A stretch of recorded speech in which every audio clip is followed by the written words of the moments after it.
Truck শ্রমিকদের। ট্রাকের বড় বড় মাথারা, যারা বড় বড় মাথা আছে, তারা তো সব মাথা বেঁচে গেছে ভাই, তারা তো কোনো কথা বলবে না। আসসালামু আলাইকুম। আজকে কোনো আনন্দ, কোনো রোড ভিডিও হবে না। আজকে ভিডিওটা হবে ড্রাইভারদের কষ্ট নিয়ে ভিডিও ভাই। আপনারা যারা মোটর গাড়ির শ্রমিক আছেন তারা অনেকেই জানেন যে ড্রাইভারদের এখন কত কষ্ট দিন যাচ্ছে।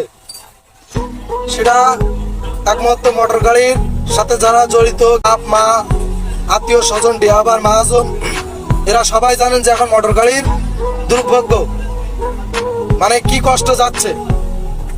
এখন ঢাকা ঘুরলে ক্যাশ বাঁচে না, আরো মহাজন দিন হয়ে যাচ্ছে। কাগজ করবো কোথার থেকে ভাই, টায়ার কিনবো কোথার থেকে। এর আগের টিম আমি সিলেট সিটাং, যারা পিছনে ভিডিও দেখেছেন তারা হয়তো জানেন যে সিলেট সিটাং ঘুরে আমার ক্যাশ বাঁচতে কত জানেন ভাই? 92,000 টাকার ভাড়া কেটে মাত্র 10,000 টাকা ক্যাশ বাঁচছে ভাই 10 দিনে। এই 10 দিনে যদি 92,000 টাকার ভাড়া কেটে যদি ক্যাশ বাঁচে, তাহলে মহাজন তেলের টাকা, মোবিলের টাকা, টায়ারের টাকা, গাড়ি কাগজ, এই তো 1 লাখ টাকার মতো খরচ করে আমি প্রথম টিপে আসলাম ভাই। কাগজ ফেল হয়ে গেল। কাগজ করতে কত টাকা লাগবে? 30,000 টাকা। একটা কাগজ 30,000 টাকা। আমি তেল না নিয়ে মহাজনের মানে কাগজ করতে দিলাম। মহাজন আমার বলছে কি যে তোমার গাড়ি রাখার আর কোনো দরকার নেই। এই যে 10 দিনে 10,000 টাকা ক্যাশ, অনেকে ঢাকা ঘুরে তেল ঘাটতি, মহাজন দিন হয়ে যাচ্ছে, একটা ক্যাশ নেই। তারপরে কি কাল্লা ফেরিঘাট ছাড়লো।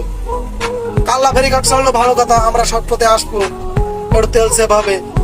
ওমা এসে দেখি ভাই আরো ভাই বিপদ। এসে 450 টাকা টোল ভাই। ভাই কাল্লা ফেরিঘাট ভাই টোল রাস্তাটা হলো একটুখানি, 1 মিনিটের রাস্তা, 1 মিনিটের ব্রিজ আপনার 450 টাকা নিচ্ছে। এটা কি ভাই মগের মূল্য ভাই? আমি বুঝলাম না, এটা কি মগের মূল্য? এটা তো ভাই দেশ স্বাধীন করার পরে ভাই এটা তো দেশের কোনো নিয়ন্ত্রণ নেই ভাই। আমরা যে কি করে পারবো ভাই বলেন? আমরা যে এই গাড়ি চালাবে মহাজনও কি করে?